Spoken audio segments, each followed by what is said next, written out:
And about a little more than halfway through, I'm going to turn off the screen share so that we can talk a little bit about the things we've seen. And then from that point, we'll actually take a look at 3 professional artists who use botanical dyeing in their process. And then I'm going to share about, I think it's about 8 student pictures, some of which are as fresh as last Tuesday that are using this process. So let me go ahead and jump onto screen share. So just take a moment. And if you have questions, we can put them in the chat. And from time to time, maybe I'll just ask if there's a question, but we will have kind of a question answer session sort of a little bit more than halfway through, and then another one at the end. So we'll make sure we get questions because some people may want to know more about this technically, especially if you yourself are growing different things or are spending a lot of time outside. So let me hit the screen share. I am screen sharing. Sorry about that. I just need to click on this to get it. Everybody can see? We can see it.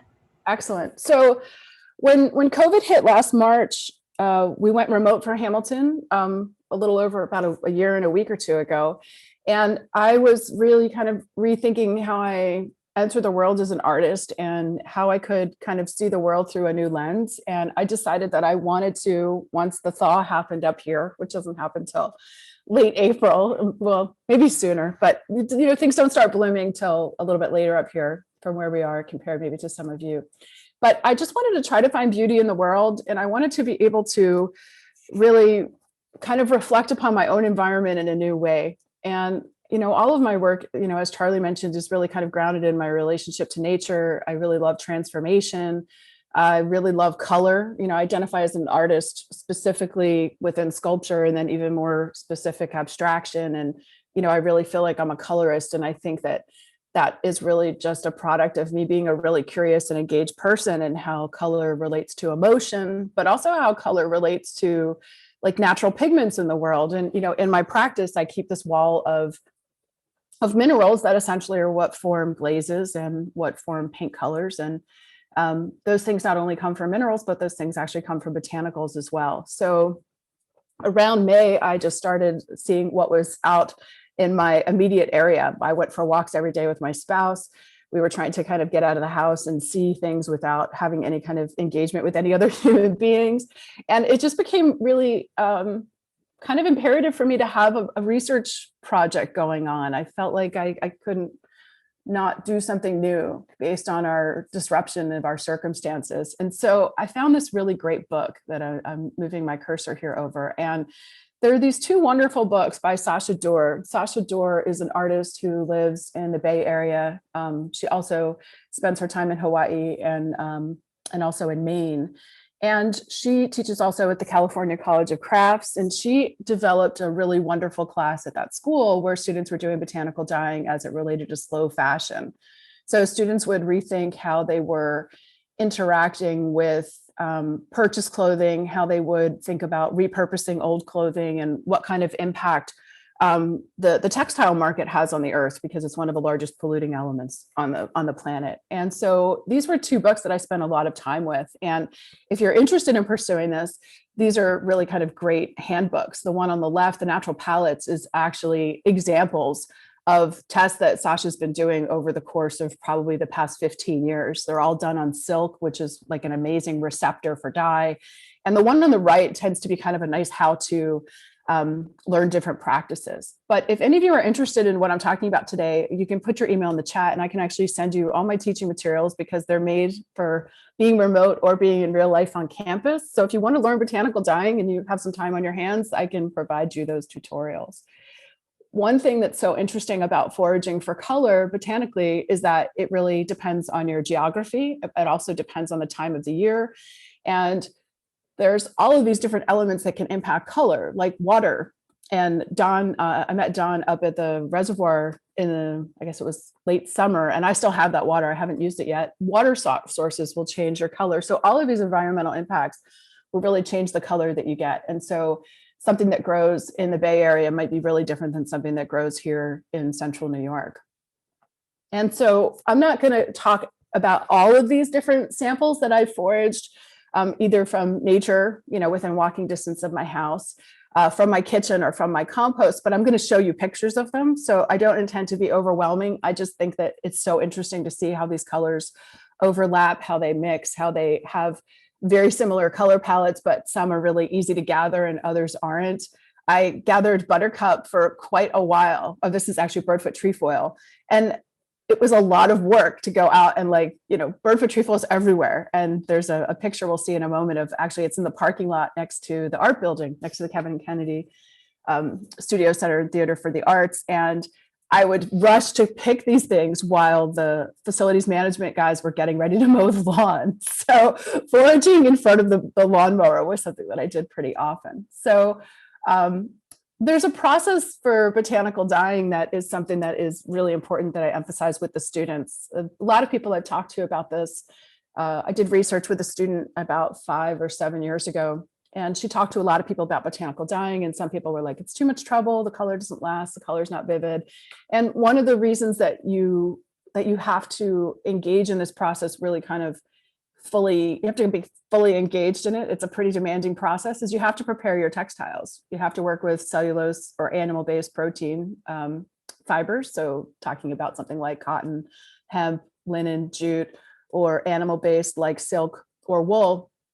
But those materials need preparation, and we have to scour them. We basically cook them, we boil them just under 180 degrees for half an hour with soda ash and some pH neutral soap.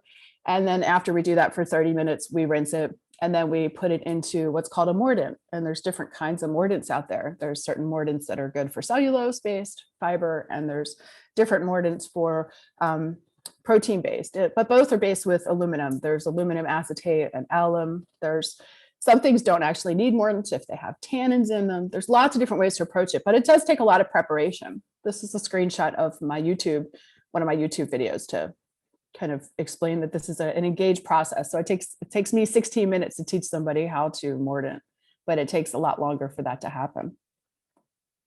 So the scouring and mordanting are important elements, because what the scouring does is the scouring actually removes all the impurities from the textile. So if you have an old white t-shirt or a light color shirt, you want to dye another color, there's bodily oil, even though we don't see it, and we might put our clothes through the laundry with hot water and with bleach, there's still oils in there. So the scouring is removing all of those impurities. And what mordanting is actually opening the fiber up to be able to receive the dye. So this is a really important element. So we have to clean the fiber really well, and then we have to have all of those things open up so that they can receive the color. And so this is a picture of some of the things I'm going to show you. So I make a lot of these little fabric packs, and I make about 30 at a time. And then I roll them up. And then when I find an interesting dye outside, I have a little backpack. I bring it home and I cut up that material and I extract the dye, which I'll talk about in a few minutes. And I just wanted to kind of show you what's here, because silk and jute tend to be the most receptive of these materials. Cotton duck and slubby cotton are kind of the most common things you might come across. Slubby cotton is very similar to t-shirt material. Wool takes color really beautifully. Linen does too, but the most rich colors that we're going to see are jute and silk. And so I just wanted to show this key so that when I show some pictures, you can get a sense of what it is I'm showing you. So one thing I talk a lot about is making sure that you're an informed forager when you go out in the world. And one of the ways that I do this is through using my app. And this app is called Picture This. There are free apps out there. I've had the most luck with this one. And I like this one because it can also tell me why I'm killing my houseplants and how not to poison my dog if I want to buy a new plant for my house. And this is an app that's on my phone, and I can actually turn on the app and I can take a picture, and it will actually give me the scientific name of the plant that I'm looking at, and I can cross-reference that and see what kind of extract I can get from it for a dye. When I talk to students, I'm really clear with them that I never want them to forage more than 5% of anything. When you go over to Peters Lane at the top of campus, there's just it's just covered in birdfoot trefoil. It's covered in jute, or not jute, it's covered in reed. There's so much of this stuff that I don't know that it's possible for us to actually exhaust some of these things, because they're so prevalent. Birdfoot trefoil is sometimes introduced to an area to help with water drainage. So you see it a lot on the side of the road, or you see it in an area where maybe there would be kind of soil runoff, but it's really prevalent all over. And I talk to my students, like I mentioned before, that we only forage from the fringes of campus. And oftentimes I try to beat the physical plant mowers as they're going. So this is actually the parking lot of KTSA. And so here I'm just going to run through and kind of show you some of the colors, but some of these colors are incredibly vibrant. And one thing that I really learned through my research and diving in with making so many different kinds of samples was there's all different ways to get very similar colors. And so something like goldenrod is actually one of the most prevalent, easiest to pick, is everywhere. Now I see it everywhere. Every time I get in the car, I just see goldenrod is everywhere. There's all of this kind of awakening to what we're surrounded by. On the left, you're seeing the screenshot of the Picture This app. And then on the right, this is actually the observatory in the back.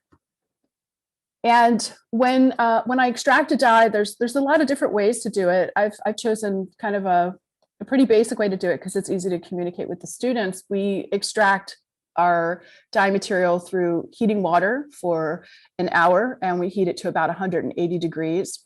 Not all botanicals actually need heat, and I'll talk about that. Some you can actually just put water and leave it and come back a week later or a day later or a month later. But really, we're just putting this material into water and heating it to 180 degrees for an hour, and then we have the dye. And then from that point, we can put our textiles in there and again, raise it to 180 degrees and do that for about, 30 minutes. We can leave it overnight. There's a bit of flexibility there, but that's the process. This is really what we're looking at. And goldenrod is like just one of the big bangs for the buck. Goldenrod is an amazing color to get on these textiles. It's really rich on every single material. We can see that it's really very gold-like on silk, and it just is super rich color on jute. And these are two different kinds of wools. This is a merino wool that's local to Liberty Farm, where they raise sheep. So trying to get these things local and from responsible business practices is something that I really try to engage the students in as well. And them actually potentially being able to bring in some fabrics of their own, like an old t-shirt or an old bed sheet. There's lots of different ways to approach botanical dyeing. Scott's pine, this is my backyard. And I was able to save pine cones because I taught this class I'm teaching it now. So students are doing botanical dyeing in January, might say, how do you do that upstate when there's been 2 feet of snow on the ground? And it's basically through collecting materials and setting them aside. And one of my students offered her time and she collected a ton of goldenrod. We collected a ton of reed. We collected a lot of pine cone so that students were able to use things that were out of season just through the drying process. Iris is one of my mom's favorite flowers. Shout out to her here. Not all color is as you might expect through the vibrancy of a flower. So I really had expected there to be a lot more vibrancy in this process. But we'll see later, there's something called eco-printing, and you can actually get a really vibrant color from iris through something called eco-printing, which I'll touch on in a few minutes. Buttercup's a lot of work for a color like this, but one thing I talk to students about when they're making art with botanicals is that there might be a reason that a student wants to use a particular flower or a particular plant, and so that's something that we can talk about. Is there a question in the chat?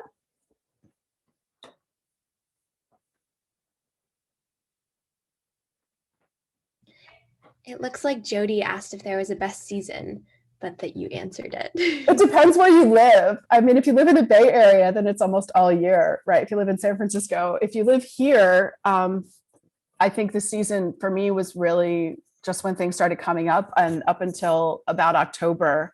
And you can dry these materials. I didn't find that goldenrod was any less vibrant from the dry materials to the, picked fresh. I did find that certain fruits were more vibrant when I picked them locally and made a dye or froze the material the same day that I picked it versus it being imported from Mexico or somewhere else where we don't know how old like an actual blueberry is or other materials. So I think just trying to make your dye or freeze your material shortly after it's picked is beneficial to retain the color. But I think season is more about the thing that you want to work with, because I found that these sensitive ferns lasted for a really long time. Like they were just in my yard forever and I could just pick and pick and pick and pick and they seemed like they never really went away.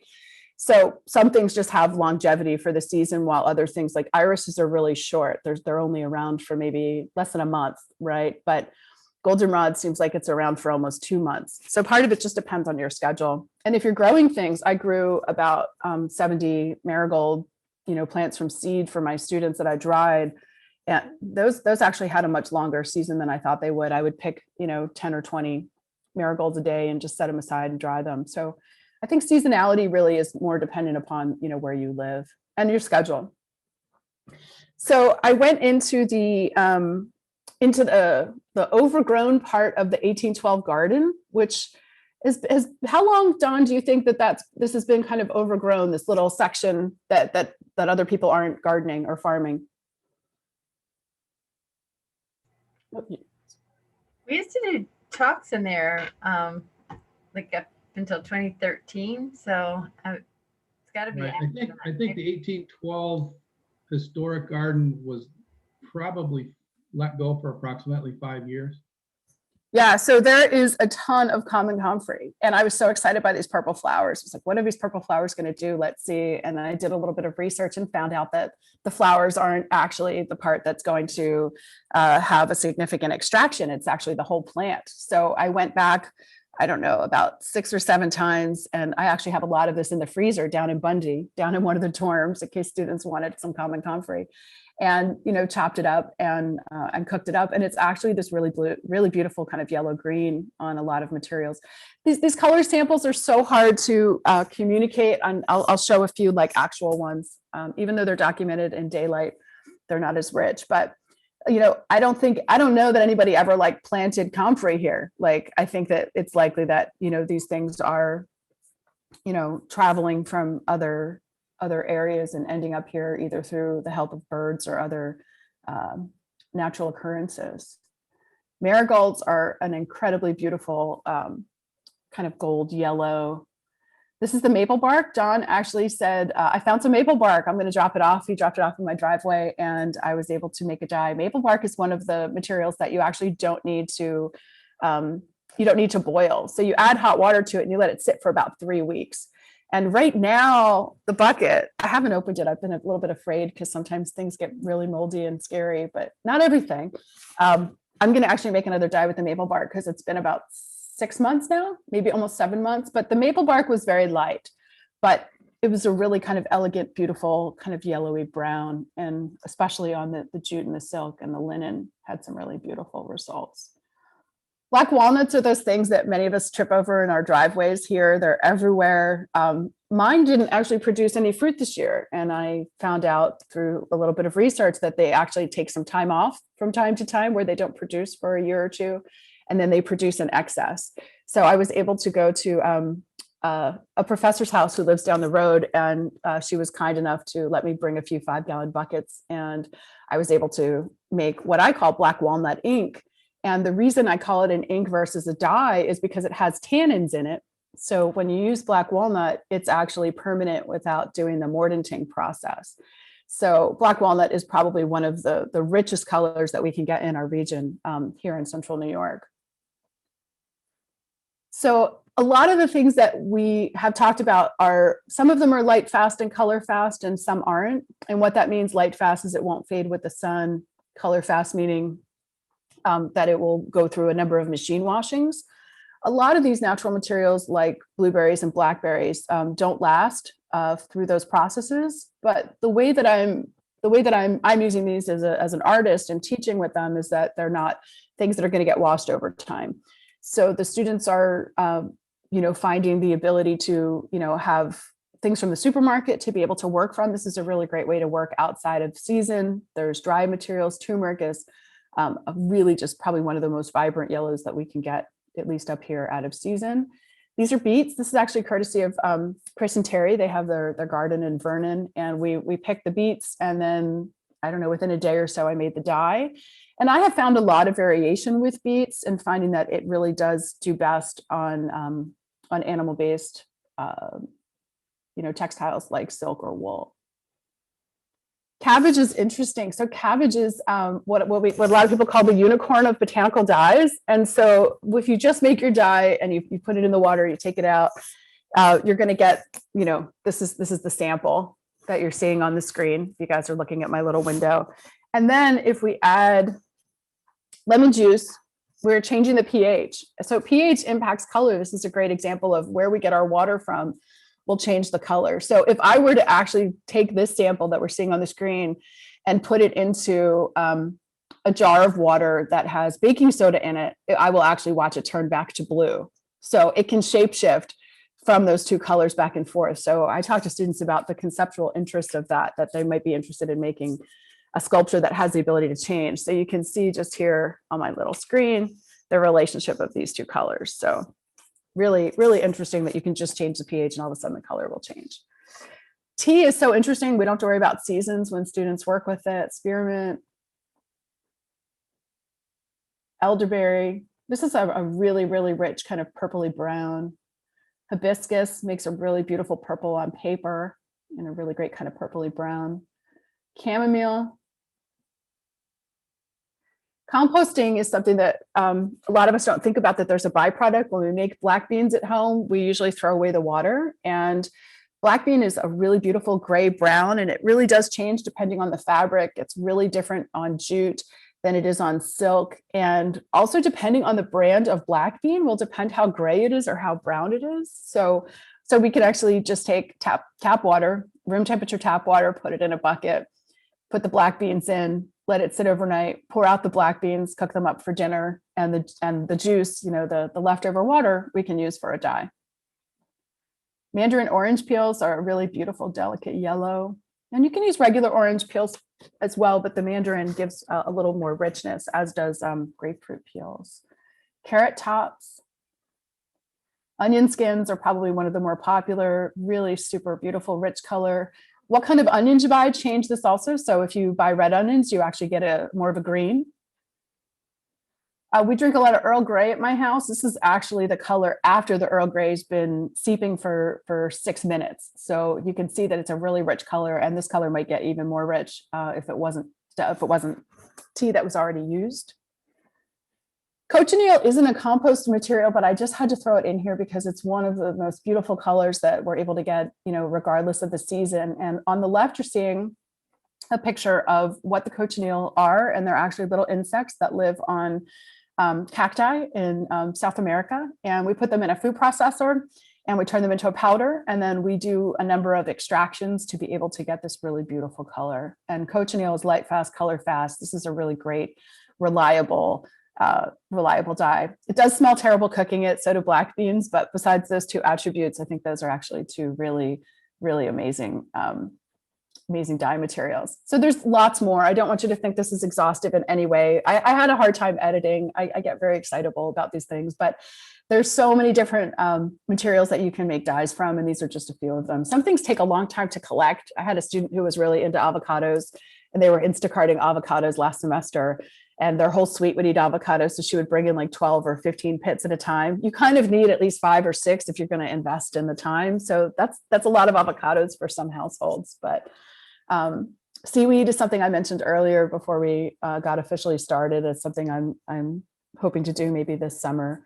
And black-eyed Susans, which I didn't get a chance to put into the PowerPoint. And we grow these on campus, but there's none wild, so we can't pick where they're. Right now, they're growing beautifully in that new garden that's over by the health center. But you get a really beautiful green, because if you notice from my lecture, there's really no green depicted, but black-eyed Susans make a wonderful green. And dye mixing is a whole nother way to approach this too. So last semester, none of my students did any mixing, and then this semester, lots of students did. So this really beautiful orange we're seeing here is a combination of cochineal and goldenrod. And she's getting these blues by mixing cabbage with goldenrod. So the color mixing is pretty amazing. And you can color mix by mixing your liquids.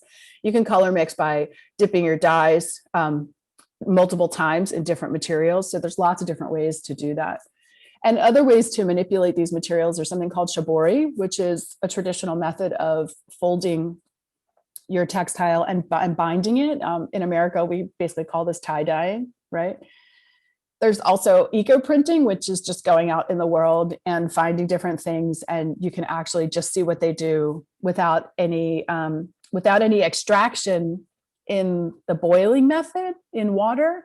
So the way that this was produced on the left is just part of an old t-shirt that I scoured and mordanted. And then I picked a lot of things just arbitrarily from my walk and things that I had in the kitchen. So we're looking at, there's some artichoke, there's some Earl Grey, there's some onion skin. These are onion blossoms or chive blossoms from just what I had growing in my garden. This is some lily of the valley, this is some iris. And so I just laid this out onto this t-shirt and then I rolled it pretty tight. And then I bound it with rubber bands. And then I actually just put it into a steam pot. So I had about 2 inches of water at the bottom of a pot and a little, steam holder, like what you might put like mussels in or what you strain spaghetti with.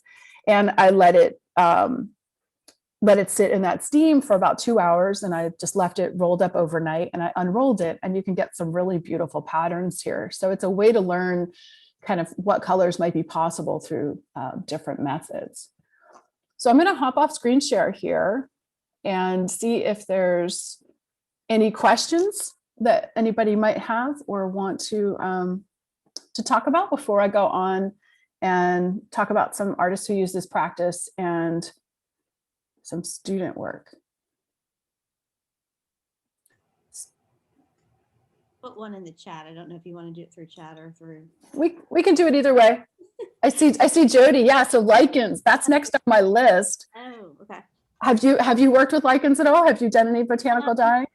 I've done a little. I've done mushrooms. Oh, look at that.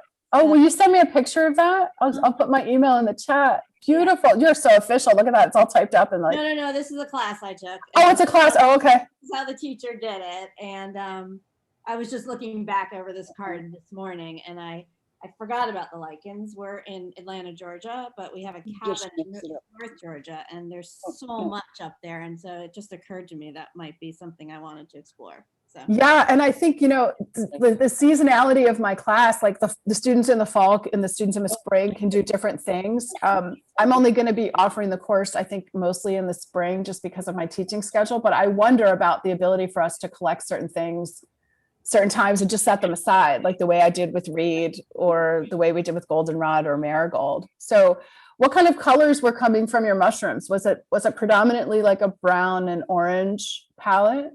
Well, all of these are all mushrooms. They're all mushrooms. That's amazing. The bottom one is, this one is lichen. The purple is the lichen, but all the rest of these came from mushrooms. Wow. She was a woman, I don't know what's her name, Alyssa Allen.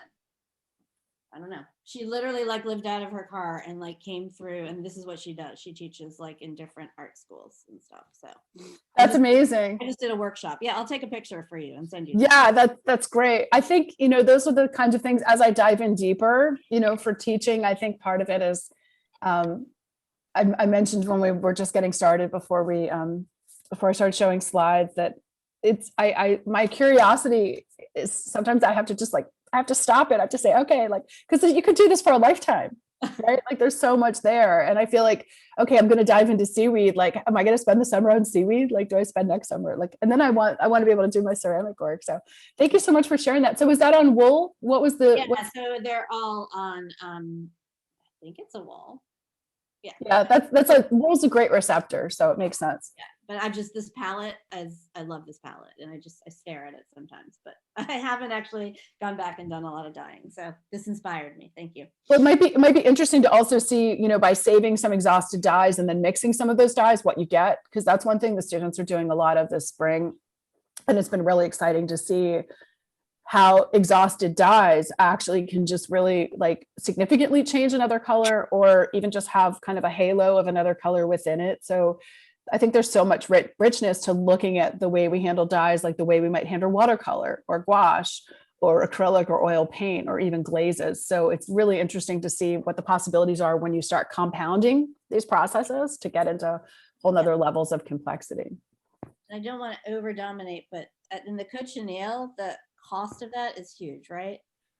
Yeah, that full jar was I think about $100, but it's lasted for, I made a lot of cochineal from that, because I don't know how much you can make a lot from the cochineal. Like I give the students each an ounce of cochineal, and they can actually dye like more than a queen bed sheet with that. Yeah. But what's really cool about cochineal is that you can extract a first time, and when you drain, you have to drain through, like, I actually, instead of using like paper filters and it being wasteful, we actually drain through a like a reusable coffee filter. And then they can take the pulp and they can actually extract a second time, and then they can make that dye, and then they can actually extract a third time. So instead of discarding their first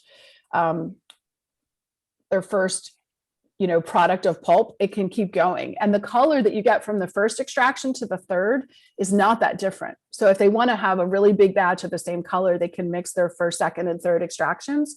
Or if they want to have a gradient or kind of like an ombre in their work, they can actually keep the first, second, and third separate. So, and it seems like it takes a lot longer to exhaust also. But I think the color is so rich, some of them want to water it down, and that's how they're controlling it. Oh, I'll just water it down. And then other students didn't want to make it. So there's like this bartering system in the studio where someone's like, I have cochineal. Do you have any goldenrod? They're trading their colors, because they're kind of, each student in my class in art and the environment has to make 3 dyes. You have to do 3 extractions and show their proficiency with this before they make their sculpture.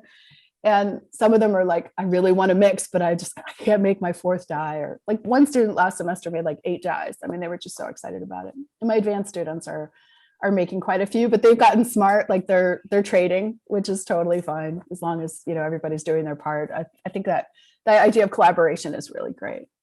Thank you for sharing that, Jody. That's great. I'd like now I feel like I want to go out and see what might be here.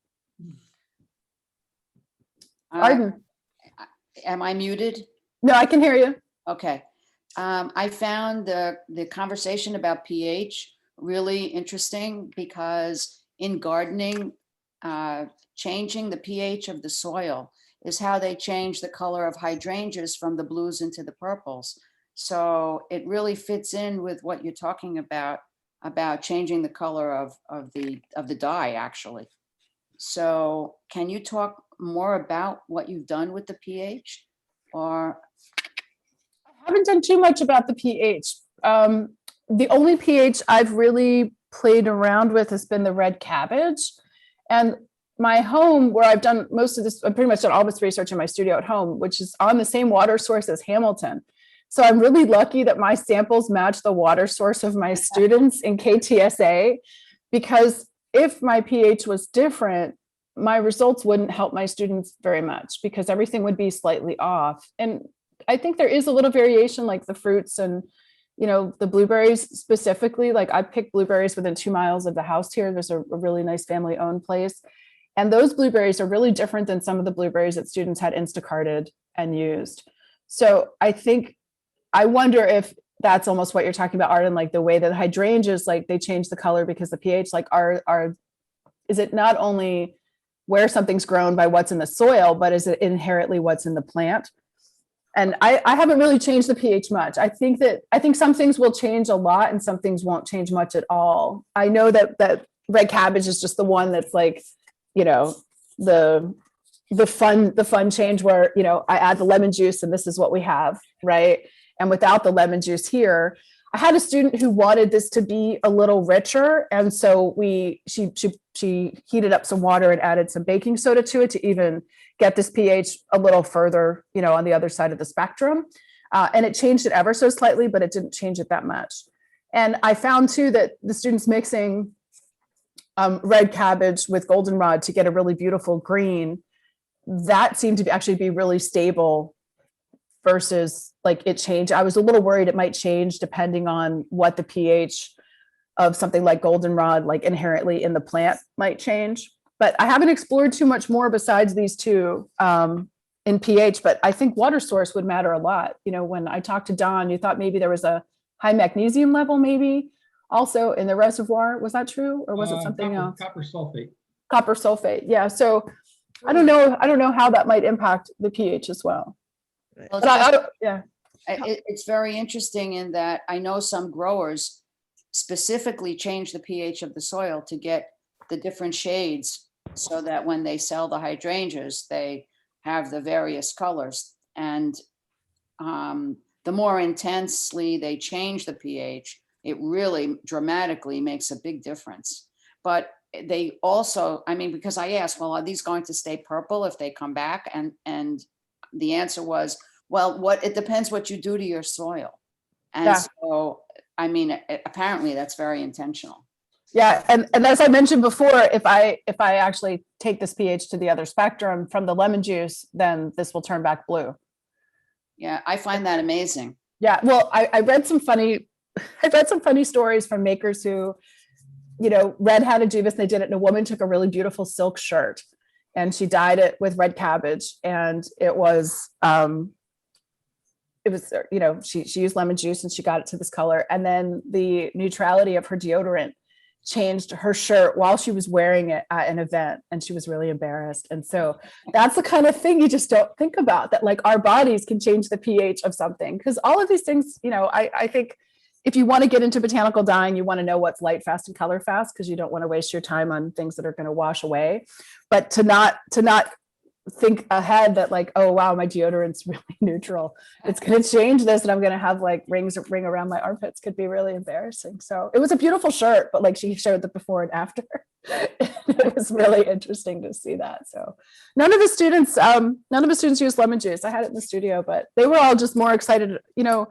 I think some colors are just harder to get, and so the students found that the red cabbage went a lot further. Like, and sometimes the cabbages at the supermarket are like bigger than our heads. So they were like, oh, get 3 cabbages instead of getting like small blueberries. So they were like more excited about cabbage. And then, they would just like tear it. That's one thing. If you're going to use certain materials, you want to make sure you increase the surface area. So red cabbage is really easy to, tear up or most of them didn't. I was like, we can bring in a cutting board and a knife, and they're like, no, they're cutting cabbage with scissors, which is kind of strange, but that's more like the way you approach it in sculpture versus the way you might approach it in your kitchen. Because our kitchen here is very fluid to my studio, and my spouse jokes often that, the studio really is everywhere. It's like the yard, it's the kitchen, it's the studio. It's really ubiquitous in our lives, which is great. You're not paying attention. I was thinking, am I muted? No, I can. I've done a lot of what used to be, I like botanical dyeing. I like calling it botanical dyeing rather than natural dyeing, which is what, I'm a weaver, and so that's what we've always called it. But this makes much more sense, because people say that, oh, it's opposed to chemical dyeing, when it's all chemistry, as you know. And we often mordant with a base with soda ash, as you said, with plant fiber, and then with an acid with silk and wool. So there's playing with pH, and also with metal salts. So you were saying what was it, copper sulfate or whatever was in the water? That would it was copper salt, yeah, sulfate. that would affect the dyeing, because we've used copper, and I'm thinking, do you think it was aluminum sulfate in her deodorant? Yeah, it's very likely. Yeah. And the students, we keep iron sulfate in the studio, and I also have a bunch of rust buckets going on, because that's the natural way to do it. Yeah. And so I'm looking at them. Of course, they're I can't reach them in my studio right now, but we can put a bunch of old nails into a jar of water, and that water will become an iron bath, and you can change any color to a much darker shade, so more of a gray or a brown. And a couple students did that.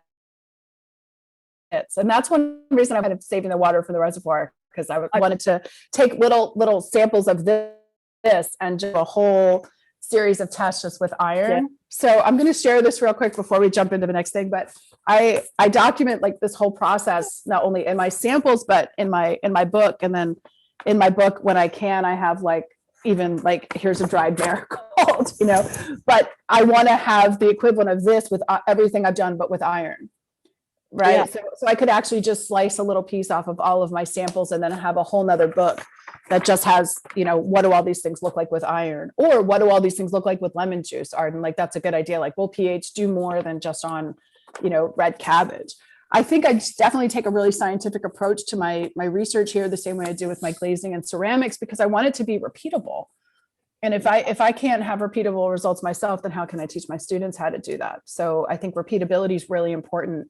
I don't think you have to give up intuition for repeatability. You just have to like jot it down or turn on your microphone on your phone to say, this is what I'm doing so I can do it again. Because sometimes people say, well, it's too much trouble to keep track of what I'm doing. I'm just going to follow my intuition. I think you can do both, so that you can make sure it works again. Because sometimes I've gotten beautiful results and the students do it and they get the same results, at least for the most part. So I'm very glad I'm on our water system. That actually really helped a lot.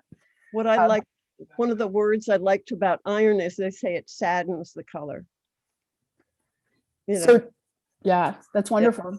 Yeah. Thank you for that, Barb. We can talk more after if you want to. Oh yeah. So Jody was asking if I add these color to my glazes, and actually I don't. I have not tried anything like that yet. I'm actually going to dive into the minerals this summer. I wish I need like 2 summers.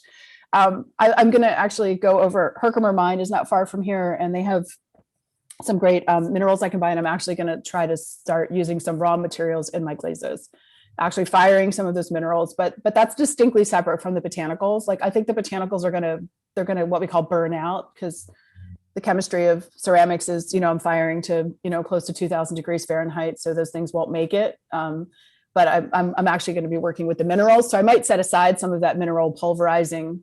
I might invest in a ball mill, to be able to get everything powdery and see what the possibilities are for making mineral dyes versus botanical dyes. But I think I'm really interested to see what some of these things do raw versus, I buy them from a ceramic supplier and, they come from all different parts of the world, and what happens when I buy it, and I do that myself. That's where the chemistry comes in for me that I find really exciting, the similarities between this and ceramics.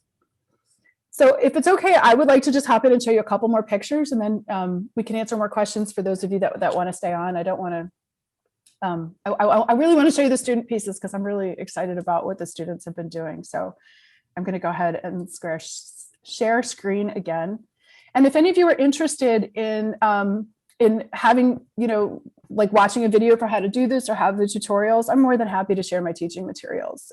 This is something like my students, I give them the YouTube, they watch it. I can't do demonstrations in person with COVID because we can't be within 6 feet of each other. So the students have the video, then they bring their phone. Charlie's seen this, you bring your phone and you can rewatch a certain section, and some videos are only watched once by each student, and some videos have 40 it's been watched 40 times. I'm like, okay, I need to make sure I fix that for next time. Something's confusing that my students need to watch it so much. So the tutorials are super helpful. So let me go ahead and screen share again.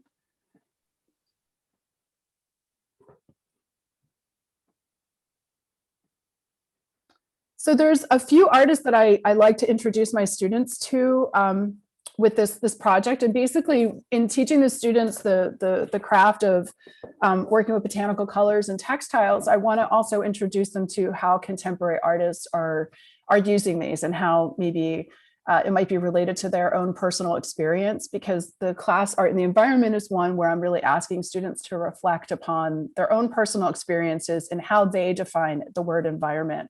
Because depending on if you're in a rural area or you're in an urban area, are you trapped in your room because you're trying to isolate? Are you in quarantine at the hotel down the street? I've been trying to teach this class from a perspective that can really serve every student, regardless of their circumstances in terms of where they are. So asking them to reflect upon that, the kind of emotional weight that they may want in the work, and how that might relate to color choices, how they might be interested in the history of a material. Are they interested in there being a certain kind of weight to not only physically with gravity, but also kind of the intellectual component of the work? And so I found the work of Abu Bakar Fofana, and he works predominantly with indigo, and he describes himself as a multidisciplinary artist. He makes designer pieces, he does art installations, he's shown in Documenta. He's a really well-known artist who works in indigo, and he was born in Mali, he was raised in France, and he's really known for reinvigorating and redefining West African indigo dyeing methods. And he talks a lot about being raised between two cultures, and he watched his grandmother making medicinal concoctions from indigo. He talks a lot about indigo offering a form of protection in Malayan culture, and also that indigo sheets are prepared when a baby is born, and that baby is wrapped in those sheets to be able to address issues of protection that a child might need. And there's a real strong link for him between indigo and humanity and the divine. So it's like this bridge for him, the spiritual and material. It's really important. And he's engaged in this history of indigo and this language in his artwork because he wants it to be rooted in his own personal narrative, his own personal history. But he also wants to bring light to the fact that indigo is linked to stolen land, stolen labor through slavery. And, you know, the slave trade with indigo came way before cotton, rice, and tobacco. So his works are really responsive to the environment. These pieces he will show, you know, out in the world. He also will extract them and take them and put them in a gallery. They really change when he does that. But predominantly, he's wanting to have this relationship. And here, this piece is referencing trees and growth. These are actually natural sponges that have been dyed. So the kinds of things that can be dyed, so long as they're, you know, cellulose or protein based and not polyester, which is hard for our students to find things that aren't polyester. You know, you find some fabric at a thrift store and you got to read the label to see, you know, if it's a material that someone can use or not. But I think it really kind of expands what a textile is in the approaches that he takes in his work.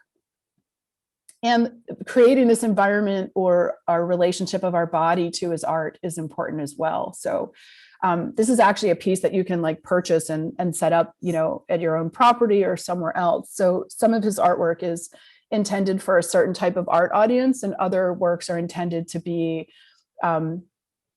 interacted with and used. And so he has scarves, he has blankets. And so his work really traverses these ideas of what art and craft is. And that's something that we do a lot in this class. And I don't have kind of hard lines for what those things are, because I want the students to be more engaged in this experiential learning of making art and being creative and having a voice versus us being really specific about what kind of slot or what kind of space they fit in. I teach this class within the context of sculpture. So we're dealing with, you know, the three-dimensional world versus like the history of painting. But it's been really interesting to have and see how the students interact with their materials. And an artist, Roland Ricketts, is a professor at University of Indiana. He lives in Bloomington, and he's also an indigo farmer. So his practice is really rooted in him being a farmer. And there's the term he uses, like a farm to gallery approach. He deliberately, very specifically works with these natural processes rather than something that's more immediate. So a piece might start when he's actually planting the seed of the indigo. And he really wants us to have a multi-sensory experience when we're in the gallery. Oftentimes you can see on the two corners here, there's these speakers hanging from the wall, and there's actually an audio element to it. So it's sonic, it's visual, it's a very kind of tactile experience that we might have. And the kind of sound, he works with other artists, they're able to have sound of like dried indigo crunching, right? So like, it would almost be like if you were like stomping on indigo.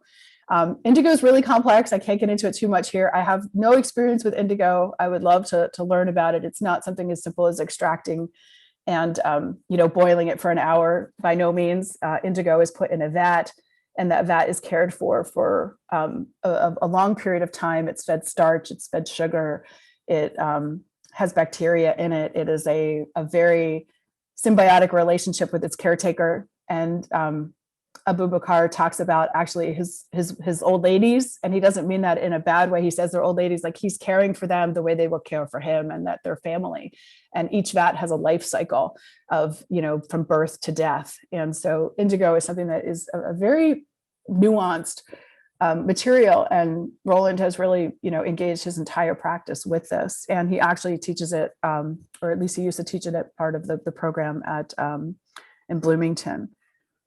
And I'm just going to read a quick quote from him. He says, "The smell of an indigo vat, just as it begins fermenting and springs to life, is one of ripeness, a moment of rich potentiality when, as a maker, I momentarily stand between the history of the materials and processes that helped me get into the indigo thus far and the promise of all the work that the vat is still yet to realize." So gravity is a big part of these pieces too. And the pieces are so different when you see them from different views. I don't know that you're able to see this piece from the top. Honey Friss is a Norwegian textile artist, and she creates these sculptures by smocking, where she's gathering the fabric and then hand sewing it into abstract forms. And she's really interested in using traditional methods with a contemporary approach. So smocking was traditionally used for cuffs, bodices, and necklines in clothing where buttons weren't desirable. And here she's really embodying these notions of tension. A lot of her pieces have an inside and an outside, so they start referencing the body. But she also uses the spiral in the work. And so the spiral has a reference to life and death, to cyclical, to the golden ratio. So inherent in the decisions she makes about the forms, about what these sculptures look like, are the relationship to the natural materials that she uses. So these are all hand dyed. A lot of her materials, not all, but a lot of her materials are hand woven. And here she's actually using lichens and mushrooms, Jody. So this is an artist who's using those practices as well. So there's a really wonderful relationship between how she makes formal decisions about her sculpture and the materials that she chooses to work with. So I have a few student slides here. So this is, so I've only been teaching this is only the second semester I'm teaching this class. So this is from last semester. This is a student named Lori, who was really interested in working with the color yellow because of its relationship to spirituality and this idea of the halo. And this piece is more than 6 feet across. It's a really large piece. And when you see it from the front and from the back, it's a really different piece. Lori chose to put it up against the wall. And I do wish that he had shown it to us, somewhere in KTSA where we could see the back, because when we see the back, we begin to understand these kind of intricacies of how it was put together. It was sewn on the sewing machine and then it was pulled. There's a lot of tension in the back. And I think it was a really beautiful piece in regard not only to, the ambition that the student had. There's, 5 or 6 different dyes here that we're seeing on different materials. So they have different densities, but also in this idea of spirituality and how that might relate to his work.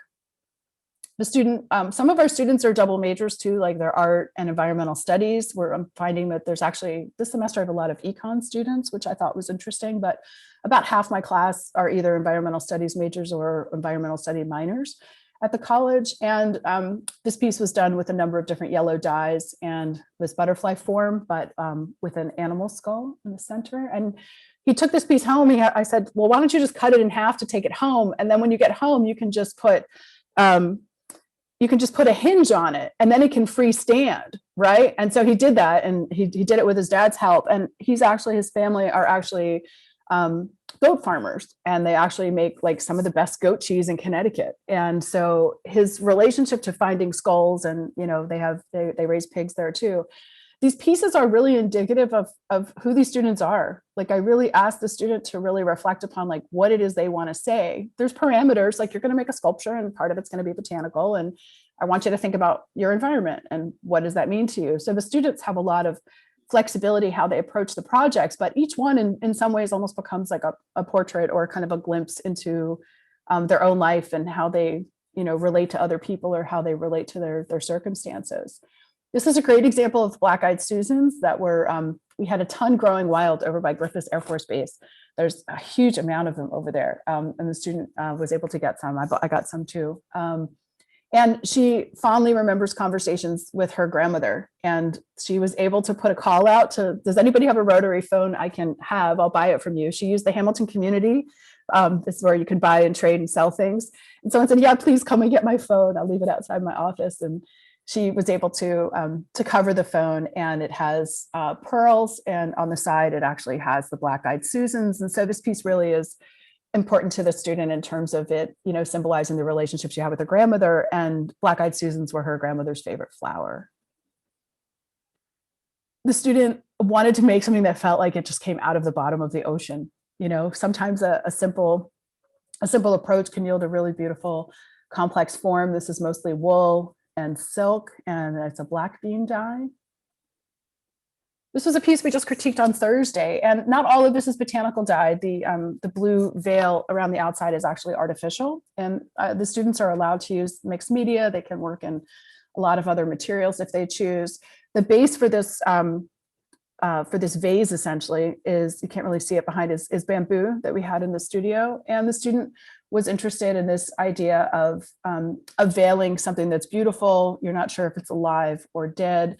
And she did some really beautiful work with wood, with wool and with silk, and really, transforming these materials into something very different than they were when they started, but also referencing the botanical in the presentation, that these things come from live plants. And here's this bouquet that we're looking at. And this student's studying remotely. And when we met and talked about his ideas, he's like, my whole life is my phone. Like, my whole life is my phone. I'm remote. I'm just talking to people on the phone. I miss my friends. I'm not on campus. And when I asked him his idea, I was like, what do you want to do? He's like, I want to make a sculpture of my phone. Like, that, my phone is my environment right now. And I said, well, is it a static thing? Is it a changing thing? And he's like, it changes. I said, well, how do you represent change in a sculpture? And so a lot of this is painted, but the base of the piece, which is this gray, is done in black bean. And this is on silk, right? So this is black bean on cotton. This is black bean on silk. And then this red part here is cochineal, and this one's cochineal. But when you want to change your apps on your phone, you can press the app and then everything kind of dances, and then you can move it around. So these are actually Velcroed, so you can actually like move or change your apps. So he wanted to be able, that was how he problem solved, like, how do you make something changeable that is actually static as an object?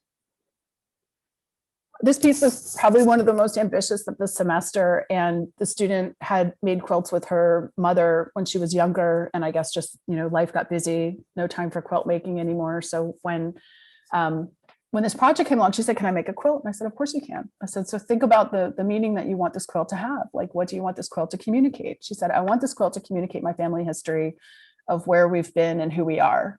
And so on one side, it actually has locations and lavender, which was her mother's favorite flower. And the fabrics that we're looking at here some are found, and some are what I provided the class. I gave the class like an equivalent to my little samples. But this checkered fabric that we're seeing here was from a costume her mom made her when she was a kid. So she asked her mom to send her old things that her mom had made for her, and she disassembled them. Her mom said, are you sure you want to ruin these old things I made for you? She's like, I'm never going to dress up like a cowgirl again. I don't fit in this outfit from when I was 6 years old. So just send me the stuff, and I promise I won't ruin it. So her mom sent her a couple different things, and she just did a really beautiful job of integrating in this family history, like in the materials. But also, she had never embroidered before. The embroidery is just purchased embroidery thread. It's not dyed. But on one side, it actually has the family maiden names of her grandparents on both sides. And so it's a really rich piece. I'm really curious when I said, can you follow up with me when you share this with your mom, like when you go home at the end of the semester? So we'll see how that goes. So this is really interesting. So the student is from Wyoming, and the student, I think, was thinking about the relationship to meat in Wyoming as opposed to relationships that students here in the Northeast might have. And so the student, all of her friends are ranchers, and she was at the birth of lots of of cows and different animals and her neighbors, and meat is just a really core part of the community that she's from. And when she came here, she met a lot of vegans and vegetarians at Hamilton, and people were kind of judgy about, oh, well, you eat meat, and why don't you eat Impossible Burger? And she's like, well, Impossible meat's not actually as good as you think it is. It might have some interesting things about it, but if we want to talk about measurable outcomes and these other things, it's a complex situation, especially about the role of humans in all of these things. So she wanted to make a plate where the vegetables were made with protein-based materials, and the meat was made from cellulose-based materials, right? So she wanted to make steak out of cotton, and she wanted to make corn out of wool, and she made potatoes out of silk. So she was like turning upside down, like what was cellulose-based and what was protein-based. And I thought that was a really interesting approach. And then she did all those in less than a week. She like made the plate. She's a really fast worker. She was worried. I never took an art class before. And then like 4 days later, she's like showing up with this. I was like, you work really fast. She's like, oh yeah, my dad has a wood shop and I grew up crocheting. And I was like, you told me you never took an art class before. She's like, I never took an art class. I just know how to make stuff. So I thought that was really interesting. So it's posed on this piece that's supposed to sort of reference like a cactus or some other kind of growth that you're not quite sure if it's alive or dead. And she wanted to have kind of this environmental element of the fact that the students are going through so many utensils because they're not using metal on campus now. Everything has to be disposable because of COVID. So she melted and kind of transformed these other pieces at the bottom. This is the last student slide I'll show, and this is probably like one of the most successfully dyed pieces that I've seen so far in this class. And the student is working with cotton. We're seeing cotton duck, this white part, and then the rest of it we're seeing is actually jute and silk. And the student wanted to make a piece that kind of referenced the earth, that you could have this kind of intimate relationship with the earth, and that it could kind of speak to you in ways. And they're sort of supposed to be kind of like an eye or sort of like a mouth, but be abstracted. And this is all hand sewn, and the piece is actually sewn around like a pile of trash. So when you lift it, you're supposed to interact with this piece. When you touch it and you slightly move your hands, you actually like hear a crinkle. Like you can hear like a to-go container or an empty, cheap empty water bottles, or you can make noise with them. They're like clickers. So it was a really beautiful piece. The student had never embroidered before either. So, a lot of students maybe want to spend a little bit more time in their room because that's where some of them are eating more. Or if you're in the studio, you have to wear your mask, but when you're in your room, you don't. So some students chose to change their approach or their process or their scale based on the intimacy of how they wanted to make their work. So I think this was a really great example. At the end of class, she would shove it into her book bag, into her backpack, and take it with her. And then she'd come back the next day and show me what she had done. And so it's really interesting to see how resilient our students are and how much they're really able to kind of find the silver linings in the situation and the circumstance we're in. So I think that that's really been, for me, a real great learning experience for working with the students in this class. So that's the end of my slide lecture. If there's any questions or anybody wants to stay on and has more tech questions or other things, I'm more than happy to chat. Rebecca, I have a suggestion, which is you've got a whole bunch of gardeners on here. So if you would, in the chat or even just as follow-up, let us know, like, is there something on your wish list that we could be growing for you? I mean, I know you have your students go and harvest, but Black-eyed Susans. Black-eyed Susans are the hardest because there's none on campus we can pick, because the only place I found them was that beautiful new place that's by the counseling center, which we would never touch. I told the students, I was like, don't be tempted, don't do it. Black-eyed Susans are definitely the one. That's really the key one, I think, because like goldenrod is everywhere. So like when a student wants yellow and I don't know that we're still going to be remote in the future, but like, goldenrod's nice because it's color fast and light fast. And I have to test to see how light fast the black-eyed Susans are, but I think they are too. But black-eyed Susans are really or brown-eyed. I have a little bit of brown-eyed. I only had like 6. I kept waiting for more to come up, but I had like 6 little flowers. You can't do anything with 6 flowers. Like you need a bundle. So that would be, I thank you, Sharon, for that question, because yes, black-eyed Susans, I'll dry them and then we'll have them forever.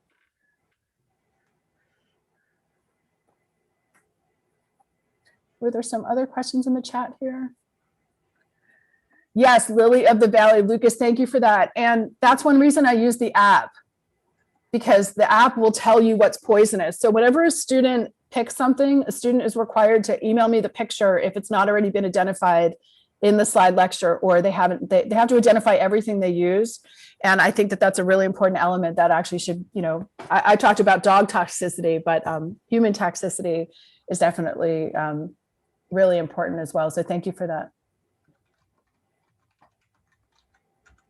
I think you said you would share the PowerPoint, but I was interested in your little packets, like what fabrics or what you test with. Yeah, so what I test with, there's a slide there, right? Yeah, there's a slide, and so I can make the PowerPoint smaller and send it to you. But the pack is jute, which is this really wonderful. It's like burlap, right? Jute is probably the best cotton or cellulose-based receptor, and then silk. This is actually from a place called Dharma. Dharma's in the Pacific Northwest. They're one of the most responsible fabric sellers. They've family business for 50 years, and they don't buy materials from sweatshops. So they're pretty good this is silk organza. And then this is the wool I had students using.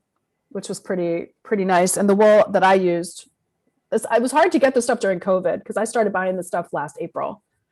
And then linen's hard to tell the difference. So I always cut a little L out of it. So I know, and linen's always going to be little richer than hemp. And then cotton duck, cotton flubby. And this is just like from Agway, from the hardware store. This is actually cotton that isn't scoured or mordanted. So like this is sort of my measure of like how much, it doesn't look that different often. And then I have wool poofies from our local Liberty farm for wool. And then this is merino. So I can send you a little screenshot of that if you want. So if you, Jody, if you want to just put your email in the chat, I can set it aside and send you some stuff. What did you say the cotton was from the store? There's two kinds of cotton. So this is called cotton slubby. And cotton slubby is similar to a t-shirt, but it's actually different than a t-shirt because the size of the thread varies. So with that thread variation, you actually just get a little bit more complex surface. So it tends to be like in more designer t-shirts, they use slubby versus like Hanes or Fruit of the Loom or something. So it just gives a little bit more visual variety because the dye takes to that thicker or thinner textile material differently. And then the other is just called cotton duck. And cotton duck is fairly hard. And what's nice too is you can actually solidify this with starch. I had students solidifying it with hairspray, with Mod Podge. You can, make a paste, but it probably might get moldy, but wallpaper paste works too. But the students were getting a lot of these things like the mashed potatoes we saw, like that was silk just with Mod Podge on it. And they sell a lot of different kind of fabric stiffeners too. I found that the Mod Podge is actually, you can actually like solidify a piece of fabric bigger than a piece of paper with Mod Podge and it'll stay put. It does change the surface a lot though. Thank you all so much for all of your questions. We also want to thank you, Rebecca, so much for coming and speaking with us today. I just want to promo our next upcoming speaker. I'm sending a link in the chat right now. So if you enjoyed Rebecca's talk, we have a slightly different one next month, April 17th. Scott Hart is going to be beekeeping. And if you or any of your friends, family members want to see this talk, it will be recorded and we'll be able to get it out to you. Thank you again so much, Rebecca, and thank you all for coming. Great, thanks. I'll hang out for a moment too if anybody has other questions or just to say hi.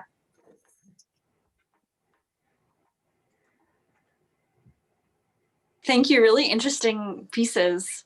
Oh, thanks, Viva. Thanks for coming. Really inspiring. You'll have to come visit me in Maine and we can go hunting for seaweed. Yes, I might send you a box so you can send me some. I'm going to start collecting that this summer. So I tried last summer. I wasn't very successful in getting some, but if you can drop I can some definitely in the help you out with that. Yeah, it has to be. I want it to be dry so it doesn't get moldy. Yeah, that's the only thing. So that's awesome. I love seeing the artist's work. Your student work is amazing. The other artist's work as well. Are there other makers that you follow? Like you showed us Sarah's book. Are there others that you like? I mean, I think there's a lot of artists. I'm actually looking now. I've been looking at more just artists who are using textiles within the language of sculpture versus botanical dyers. It's not as extensive. A lot of the artists who are doing botanical dyeing aren't within that same context. So I haven't really found that many botanical dyers that are like making what they might identify as sculpture. Like that's why I picked those three in particular, because they're like really rooted in not only the history of their materials, but also the language of sculpture. So there's lots of other artists who are doing textiles in like amazing ways. And they're doing, quilting and they're doing, clothing. And Sasha Dorr, was someone I was just introduced to because I love the class she was teaching. I mean, during COVID last spring, I was like, I can't teach ceramics because my class has to be able to be partially remote. And so what class can I teach that maybe has like, maybe we work with Sculpey or we work with some other material, but how can I have students make sculpture at home in a really meaningful way with a kitchen, right? And so that was really what led me to doing this botanical project with the students. So I did, Sasha was like, because she was teaching this really great class at CCA, it was like, oh, this is great. This is going to be part of my class. I mean, I don't know. This is the first content-based course I've taught. I've been at Hamilton 17 years. And like, now I'm just like, I love it. Like there's so much freedom within a content-based course. The students are learning their craft, but it's not the whole semester of ceramics. But I'm sad too. Like I'm teaching ceramics in the fall, and I'm very excited to get back to that. But it's been really interesting to see how the students work within this. But I don't actually have that many other artists. Jackie might know some other artists. Like you recommended Roland to me when we first started having these conversations like a year ago. But there's a lot of Instagram. I mean, I follow like, there's so like Instagram, there's like Art in the Environment, and there's, Botanical Colors is actually a company that's in the Pacific Northwest also. And they do something called Feedback Fridays, which are amazing. They're tutorials, they have artist talks. One of the first times I saw a video from Abu Bakar Fafana was on there. Yeah. And they have lots of artists who are doing things. They're just not within the language of sculpture, but there's definitely people doing amazing stuff. So that'd be a nice way to find some people. Put that one on. Wow. Yeah. Yeah, it's definitely, it can be overwhelming, but all of them are recorded too. And they're all free. And they've done about 35 or 40 of these since last March. Really generous people. Yeah, I came to this through the mushroom side. There's a whole mushroom. Yeah. I'm sure you're aware of. They've got all their own conventions on. I'm sure. Yeah.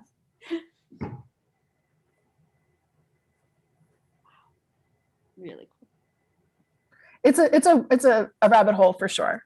Yeah, it's like there has to be a line. Like I kept saying, I'm done. I'm not making any more dyes. And I was like, oh wait, but I still have 10 fabric packs left. Do you have any? I love this book, Secret Lives of Color. Do you have any other color books you like?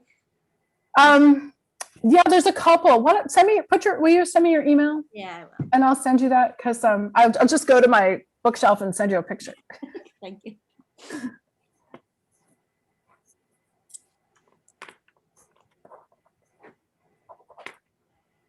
Jody, are you an alum?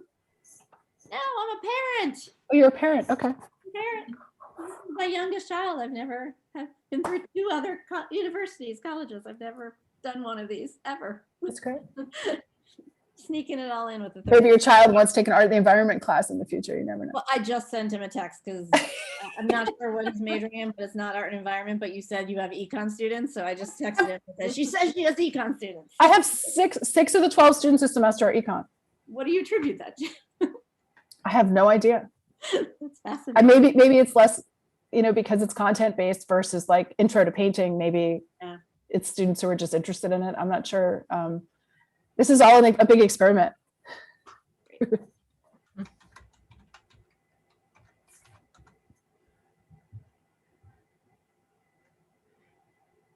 you so much. Really. Jody, I just want to make sure you know who I am, because in addition to Arboretum, I'm the director of parent relations. So I'm yours in the alumni shared office. I just have not engaged with my other kids' schools. I feel terrible. Yeah. This is so wonderful to well, we've probably seen it. We have a phrase called the Hamilton family, which is the Hamily.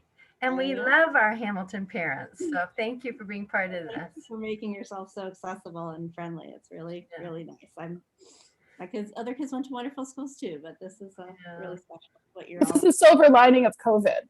Yeah. That we can do these kind of events, and people who ordinarily wouldn't be on campus are able to just attend from anywhere, and they can be recorded and seen later, which is pretty amazing. So thank you very much. And hopefully I'll actually get to campuses when I'm allowed to be. Great. So Gwen, I see you put your info in the chat, and I'm going to screenshot that so I don't lose it. I'm happy to send you some stuff so you can check it out. That'd be great. I work at FIT and in the science department, and I'm actually working on with another person a science class, a lab class on the chemistry of natural dyes. Oh. So and I'm teaching this chemistry of fibers class, and we have some natural dyeing labs in there. And so actually everything you discussed today, we went over in class this week, like how pH affects the color of the anthocyanins in red cabbage. They actually have a cabbage lab to work on. And so this is right up my alley. This is wonderful. Thank you. I'm glad I encourage you to play more with pH on black beans. It works. Anything that's got anthocyanins is pigments in it. When I start using words like anthocyanins, the students get really freaked out. Like the students who were like the ones, Oh. this is for some kids, this is like the closest to a science class they're going to take. Right. So because we have an open curriculum, not all the Yeah. students are going to be heavy in the sciences. And then the chemistry students and the science students are just like amazed about these things. So they read more, but like even just getting them to scour and mordant and like to understand like there's things that they really shouldn't be skipping. Like I can tell when a student, you know, when they're like, oh yeah, my fabric ties didn't come out very nice. And I'm like, okay, you know, I don't want to call, I don't want to call you out here, but you know, let me see your stuff, you know? So, and then I just can look in their packet. Cause like I bag up their soda ash and they all get like a certain amount of the materials that they need for the mordanting and scouring. And like, I could just look in their bag and know that like they never opened this thing. So, but that I appreciate that advice about the pHs. And I think the students are getting more willing to experiment. And I think that's just because, you know, it's the second time I'm teaching the class. So I can be more pushy with certain things. Like they're like, oh, I really want this to be more orange. And I was like, okay, well, your friend over here's got some cochineal, just throw a little bit of that in there. And then they're like, okay. And like opening up the bartering system like helped a lot because I think they didn't feel like they were cheating. You know, like as long as everyone makes a certain amount of dyes and they're proficient, you know, and there's no issue with that. Like, why should we pour a nice thing down the drain if they're not gonna, you know, we should exhaust everything that we can. So, right. And yeah. one of the objectives should also be using materials from the waste stream as well. So if someone's leftover dye can be reused. Yeah, and they can use these things later on too. Like they can use them with claycrete. They can use them in like cyanotypes as watercolors. Like they can use them in other things. We only keep them so long because the studio, I get complaints from the other faculty because the studio gets really, really stinky. So we have great ventilation, but when the students don't put lids on the cochineal and they don't put lids on the black bean, it's pretty bad. And we're wearing masks 100% of the time. We're in person for the most part. But when I come in, I'm like, whoa, and I'll just put a lid on something. Like remind the students, please put lid on your mason jars because it gets really bad. And they boil certain things in certain rooms that are heavily ventilated, so we don't have to smell the cochineal. But that sounds great. And so, are you familiar with Sasha Jur? Do you know? Have you had any interaction? Yes, with I Sasha? know those books. Yeah, we have them in the lab. She's amazing. She came to my class last semester, and she's just such a pleasure. And like her generosity of you know offering to talk to some of the students outside of you know her coming to the class, and she's just like a great resource. And I think too, because she's taught, I mean, she didn't teach it from a chemistry perspective, but she does have a perma